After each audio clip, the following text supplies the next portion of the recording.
This is SSPTV News, brought to you by Samsung Productions and the Hazleton Standard Speaker. Creating crosses for the community to remember their loved ones. Learn more about this Lenten tradition next. Good evening and thank you for joining us at SSPTV News. I'm Ken Kara. You're watching us in HD on Service Electric Cablevision Channel 513 and in SD on Channel 13. The Samsung Productions app is free and lets you stream your favorite local shows on your TV with Google Chromecast and Apple TV. Here's some headlines from SSPTV and the Hazleton Standard Speaker. One college in our area will participate in a nationwide walkout tomorrow.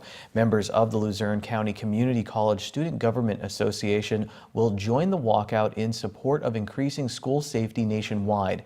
The college's student government leaders will lead the event at 10 a.m. tomorrow at the college's courtyard on the main campus in Nanticoke. The program will last 17 minutes, symbolizing the 17 students killed in the school shooting in Parkland, Florida. In case of inclement weather, it will take place in the gym. Similar events are being held in schools and universities across the nation in response to increasing violence in schools. Luzerne will also hold a voter registration drive. Participants will have the chance to send letters to Congress urging action to keep schools safe. Participants are urged to wear orange tomorrow as a show of solidarity. Meanwhile, we asked Hazleton Area School District Superintendent Brian Uplinger if the district will join the walkout. He tells us, quote, "We met with students last week to provide a safe alternative to a walkout. They will be permitted to gather within the schools in remembrance of Parkland. The safety of our students is absolutely paramount. A walkout with a prescribed time and date doesn't provide a safe environment," unquote. Speaking of the Hazleton Area School District, Superintendent Uplinger says that due to the Cougar boys basketball playoff game tomorrow night, the town hall meeting scheduled for tomorrow night at 6 p.m. at the Freeland Elementary Middle School has been canceled. It will be rescheduled at a later date.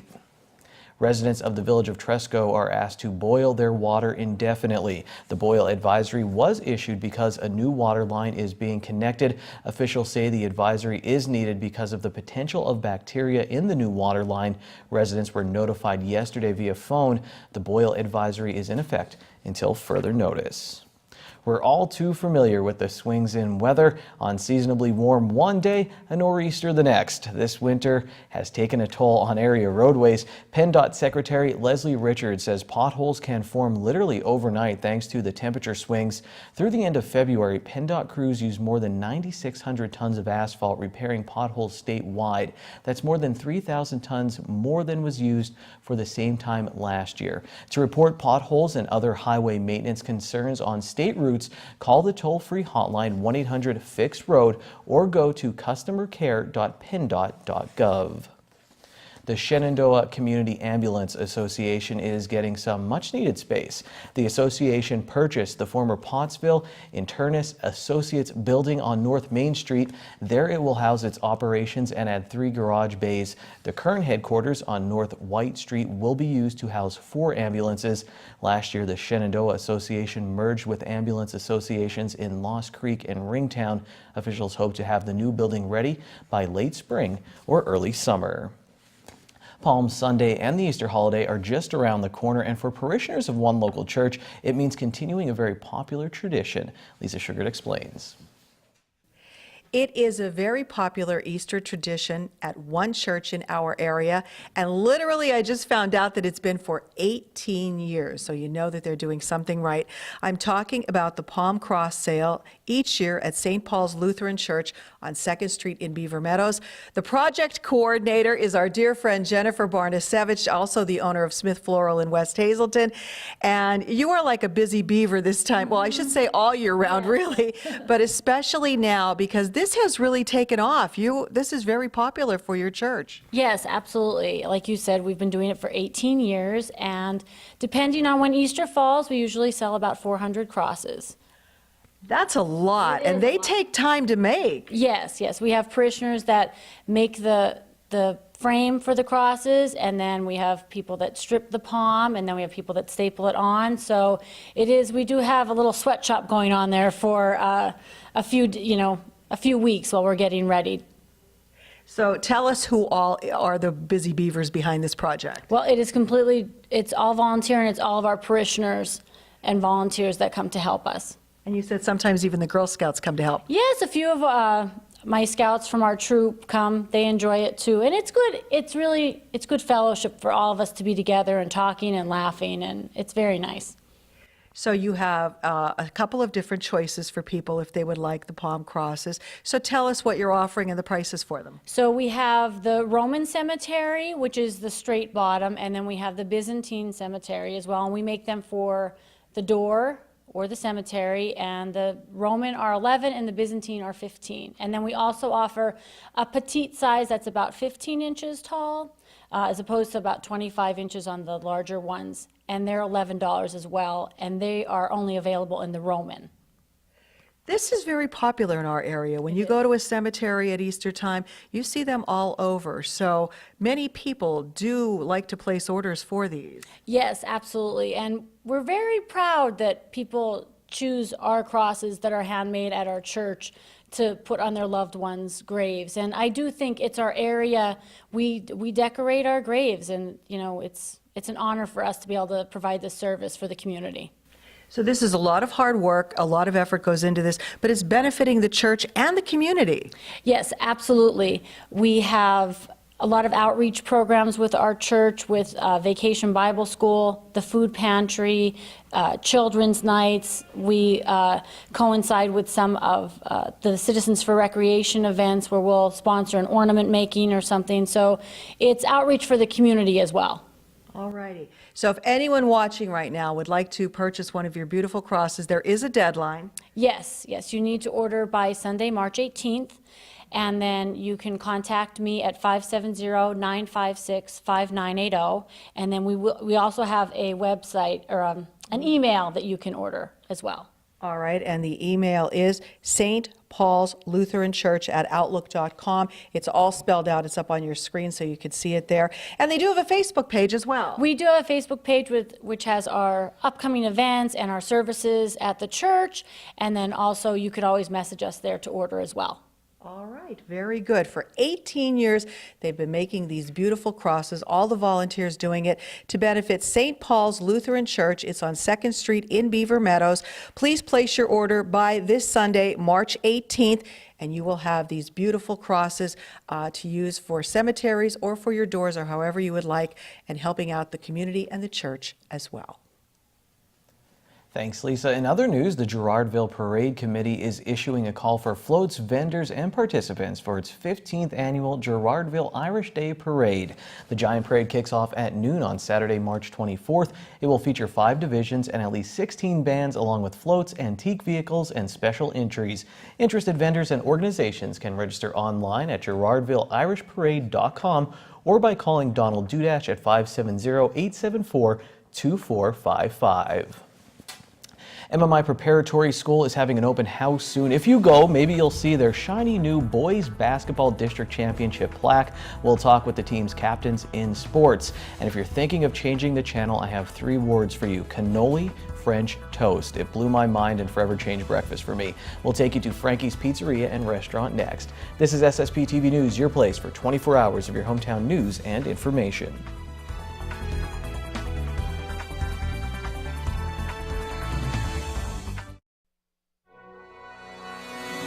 This is SSPTV News, brought to you by Samsung Productions and the Hazleton Standard Speaker.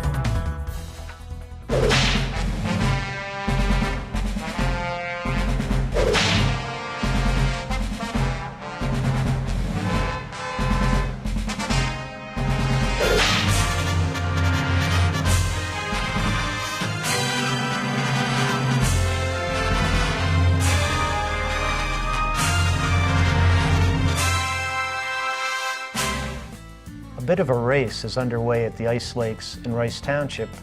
Workers want to repair the dam there before rare frogs awake from hibernation. The township received state grants to make the repairs, but state environmental officials caution that the endangered northern tree frog might live along the lake. No one is sure if the frog is in the vicinity, but workers will take precautions. They will install a cofferdam to dry workspace, but leave water where the frogs might emerge. And they also want to do the job before the frogs come out for spring, which would offer further protection. The lakes are more than 100 years old, and as their name suggests, they were created to harvest ice in those days before homes had refrigerators and freezers. Now the lakes are a township park. People fish there, picnic, paddle their boats, canoes, and kayaks. Residents who live along the lake and visitors suspected a few years ago that water was leaking out of the old dam. An investigation turned up that there is no way to drain the lake if water builds too much and could threaten to overwhelm the dam. That would cause a flood on nearby roads. And the old plans that workers have studied show a sluice in the wall of the dam. If they can find the sluice, they'll install a gate to allow the lake to drain in an emergency. If they cannot find the sluice, they'll install a valve on a new pipe, and that also would control the lake's level.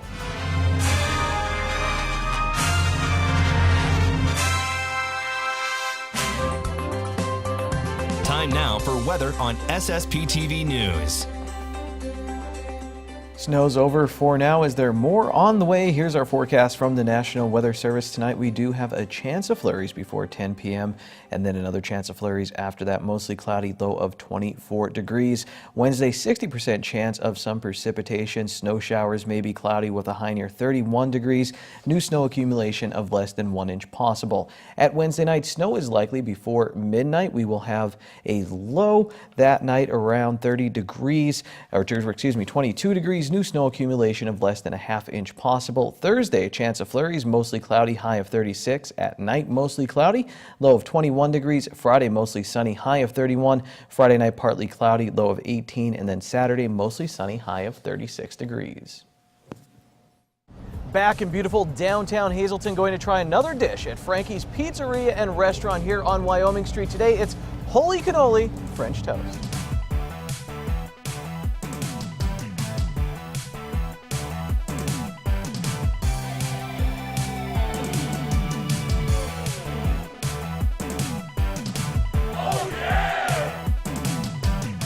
Lauren, here with Lauren Sackle. Let me introduce you first. One of the owners here at Frankie's, if you're not familiar. I'm just very excited. Did you ever see the videos on YouTube when the parents tell their kids they're going to Disney and they run around the house and freak out? Yeah. When we came to talk about what segments we were doing and Lauren said cannoli French toast, I really wanted to run around your restaurant, but I wanted to be a professional 33-year-old. But what an amazing creation. And before I dive in, we want to stress, you guys have breakfast every day and pretty much all day, right? Mm-hmm. We have a whole breakfast menu. You can do something as simple as bacon and eggs. You can do holy cannoli French toast. We do a breakfast wrap. We do a pepper and egg stromboli. You name it, we can do it for you. Where did this come from? I mean, was this just like, hey, we should combine cannoli and French toast? I mean, was there an origin story to this? Can you make one up right now while I go to take a bite? Funny story with this, with our Ocean City location that we had for the summer. A lot of our girls on there would say, how come you don't put cannolis in your pancakes or in your French toast? And I was like, well, we never really grew up with it. It never really crossed my mind. So we started serving it there, and it went over really well. And then when we redid our menu here and we beefed up the breakfast a little bit and we started opening up and concentrating on breakfast along with our lunch crowd, I kind of incorporated it right into here, and it's been a hit. I'm taking a lot of the cannoli insides here so I don't waste time on television. So my mom wanted to open a bakery called Leave the Gun, Take the Cannoli. So it's been ingrained in me since I was a little. Mom always liked baking and cannoli. So before Penn State game, I mentioned how much I enjoy Frankie's cold pizza at Penn State games at tailgates. I told my mom, I said, why don't you pick up some cannoli from Frankie's? I think she spent $60 in cannoli. And you could get a lot here for that. It was something ridiculous. And she showed, I'll tell you what, they went. So the filling is good. People do love it. I'm going to try this right now. Chocolate chips on top. I personally don't think you need the syrup. I think it's sweet enough. I didn't even think of the syrup. I didn't even see it there, to tell you the truth. That's amazing. I mean, I love chocolate chip pancakes. I need to learn how to talk and chew when we do these segments. And this is Alice World. What is the response to these? I mean, are they popular? Or? Yes. We do the holy cannoli also. You're able to get it in pancakes as well. I was also expecting, I talk about the heartiness of the food here a lot. I don't like my stromboli to dip. When I dug into this, I thought, oh, I'm just going to use the fork to kind of dip it. I couldn't do it. I needed a serrated knife too, not just a butter knife. So this is some good stuff here. You can also get cannoli. I mean, you like the filling and you go up there. You can get cannoli itself. Yep, the dessert as well. I didn't think you were going to talking me into meatball. No, not that you had to talk me into it. Meatballs for breakfast, but this is the jamboette. This might top the jamboette. Yeah, I'm not even a sweets person. Yep, so. Sweet, savory, a little salty, not too much, but it's good. Absolutely perfect. And every day here at Frankie's, try their breakfast. Just run your way through the menu, but I do suggest starting right here. I don't want to talk too much. I want us all to reflect on cannoli French toast, but here's your midday winning lottery numbers. Sports is next.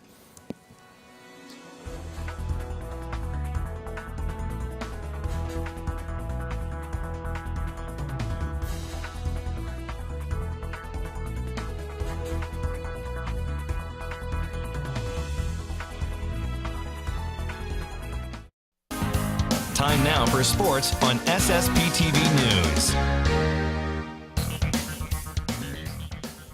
You're about to hear from the captains for MMI's District 2 Single A champion boys basketball team. The Preppers beat Susquehanna 38-22 in the title game. Now, the District's 2/11 Single A sub-regional tournament only takes one team from District 2.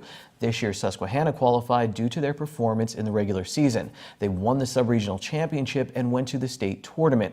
MMI, finally healthy, played their best game of the year to win the school's first district championship in basketball since the state championship team in 1973, but they did not get to play in the state playoffs. But that takes nothing away from what they were able to accomplish at the Mohegan Sun Arena on March 4th. And I want to thank Precision Design of Hazleton for all the great still photos you're about to see. Here with MMI basketball captains George Palermo and Michael Bedamo. And guys, you have the baseball stuff all on, baseball season right around the corner, but how long are you going to enjoy and relish the basketball district championship? I mean, you're still on a high from that? Yeah, I think I'm going to be forever on a high from that. It's the first championship I've really ever won with MMI, and I've been playing for 3 different sports for 4 years, so I think I'm going to forever relish that moment. How about you, Michael, man? You still like go to bed at night or wake up and be like, wow, was that real? Or? Yeah, you know, that moment of when we won the district title, I've been playing on MMI's basketball team since I was a freshman, and just seeing how we lost every single year, my freshman year, sophomore year, junior year, and finally me and George could finally get something done our senior year for Joe. We brought him back our first district title. That's going to definitely stay with me the rest of my life. Take me through the celebration a bit. You know, when Joe put me back in the game in that late fourth quarter and then he took me out again, you know, I just thought about all the great times me and George have had playing basketball with each other, and knowing that was probably going to be the last time I see him on the court, it was a pretty exciting moment. And having that said, being our last time on the floor together, we brought our school back a district title. It was pretty exciting. Yeah, because you both grew up in the Valley. I mean, you guys going to the same school? I mean, tell me about your upbringing a little bit. Yeah, George has actually been George is actually my first friend that I've ever made. He's been my best friend since kindergarten. Roles as captains, I mean, what was it like in this season where you have some injuries, you have some adversity? I'm sure you're used to it, but then how do you get the guys focused to be like, listen, there's still something to play for this season? You know, like the entire season, we've practiced every single day, and just coming in every day, having a positive mindset that really feeds off to the rest of the team. You know, like we'll do these things called defensive slides, and just like getting the entire team excited to do them, that really like encourages the team to do well and fill other positions that we needed to fill. Not only did you guys win the district championship, you did it seems, in a dominant fashion. I mean, how proud are you of the performance that you were able to put up against Susquehanna? Yeah, I'm extremely proud of it. You know, we just really played together well as a team. I remember one of the big things was at the end of the game, we're just wasting time off the clock, running through our plays, and at the end just getting an easy layup, like very good efficiency, which sometimes we weren't able to execute that well this year. So to be able to play so well final game, it was big. It was good. It's a great ending, man. Your senior year, you get a district championship. Is there a little part of your mind when you look at that game and you're like, if we got into the state playoffs, what could have happened? Yeah, no, I've thought that all season. Kind of, as Coach said before, we went through some adversity this season. Phillip, one of our best players, gets hurt, is out for almost the entirety of the season. And when he was here and we started off, we were, I think, 5-1, and then kind of plummeted from there. So, yeah, if our record could have been better and we made the sub-regional, and then Susquehanna won that, and we beat them by how many? So, yeah, there is always a big what-if about it. Specifically, what did you guys do so well against Susquehanna? I mean, we kind of generically said defense and that playing as a team, but what did you guys really do? What was the game plan and what worked out well? I think one of the big things was just to lock up and play good defense. One of Coach Flanagan's, without a doubt, his biggest pillar is to play good defense every day. Practice is a grind, sweating and going really hard, and it's all because of defense. And he said shooting at that gym is going to be tough, so if you play good defense, we'll have them. And I think for the whole third quarter, we shut them out. They didn't score a point, so it was really the defense that was the biggest part of the game. Playing for Joe, I mean, even how, and I mentioned some of his past players told me, like, I just hope he gets a district championship. Did it mean something to you guys to be able to give him a district championship? Yeah, honestly, I think that was the biggest thing with me. I mean, he literally eats, sleeps, breathes everything basketball, and he cares about the game more than any coach I've ever had in any sport. Like, basketball is truly his life, and he cares about his players so much. So to win one for him, considering that he's never won one, and for me and Mike to be able to do that in our senior years, to be able to remember him in that way, that meant the most to me out of anything. So guys, what's the nicest thing someone has said to you, if you think about it, after the championship? I mean, do you get free Sorrentos for life? I mean, what happens now after you win the district championship, or what's the nicest thing that someone said to you? I mean, I wish we could get free Sorrentos for the rest of my life, but I mean, I wouldn't say I specifically have in mind like a nicest thing someone said to me, but like coming into school the next day after that win, like it was just really nice walking through the halls with my head high, and like all my friends dabbed me up. And it was just a really good feeling. Everyone congratulating me, all the teachers, just a really good feeling. How about you, George? Is there any moment that really sticks out or something someone said? Well, I think the best part of it afterwards was me and Mike at the game had the trophy together up on the Jumbotron, like hugging each other, had sweet pictures of that, so that means a lot. Another thing, shout out to one of my teachers, Mr. Parati, my math teacher, like went crazy when he saw me in school, so like that in my mind, that might have been the nicest thing someone said to me afterwards. A lot of good things going on here in Freeland. Gentlemen, thank you so much for your time. I pulled them out of baseball practices. They aim for another trophy, but congratulations on the District 2 championship. Good evening, everyone. Here's today's Talk of the Town. We'll kick off today's social report with a happy 80th birthday going out to Susan Pavic from your children, grandchildren, Otis and Bear. Also today, happy birthday to George Gortva. God bless you with many more years of health and happiness, with all our love from your family, friends, and everyone here at SSP TV. And one today's social report with Andrew Belser coming to Penn State Hazleton to display his Face Age project from Wednesday, March 14th until Friday, March 16th. For more information on this event, you can visit the website that is listed on your screen. And that's today's Talk of the Town. SSP TV News would like to send our sincere condolences to the family and friends of these recently departed. Nancy L. Andres of Whitehaven. Funeral is Thursday at 11 a.m. at St. Paul's Evangelical Church in Whitehaven. Friends may call Wednesday from 5 to 8 p.m. at the Lehman Family Funeral Home in Whitehaven. Grace M. Banco, formerly of West Hazleton. Mass is Thursday at 9:30 a.m. at Queen of Heaven Parish at Our Lady of Grace Church in Hazleton. Friends may call Wednesday from 6 to 8 p.m. at the Frank J. Bonham Funeral Home in Hazleton. Joseph Kuntz of West Hazleton. The Frank J. Bonham Funeral Home in Hazleton will announce their arrangements. Clara A. Kurtzel of West Hazleton. The Frank J. Bonham Funeral Home in Hazleton will announce their arrangements. And Catherine T. Schimpf of Barnesville. Friends may call Saturday from 1 to 2 p.m. at Lamar Christ Funeral Home in Hometown.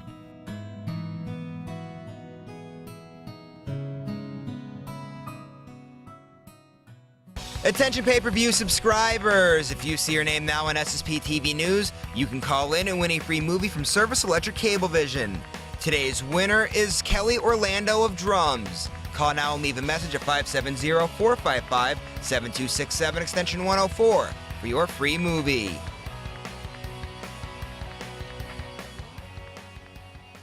People went crazy when I gave them Angela Park, the documentary, as a Christmas gift. You can do the same for Easter right now. Excite your family. You can go to our website, ssptv.com. It's available for a special price. And remember, if you know someone who is a great volunteer or a group of people, email lisa@ssptv.com to nominate them for our Volunteer of the Week segment. That's coming up on Thursday. Tomorrow, Dave Seaman will be here from the Standard Speaker. We're going to talk about local sports and get you all ready for the high school swimming state championships this weekend. That's when I'll see you next. Take it easy, everyone. Watch us online anytime at ssptv.com and follow us on Facebook and Twitter.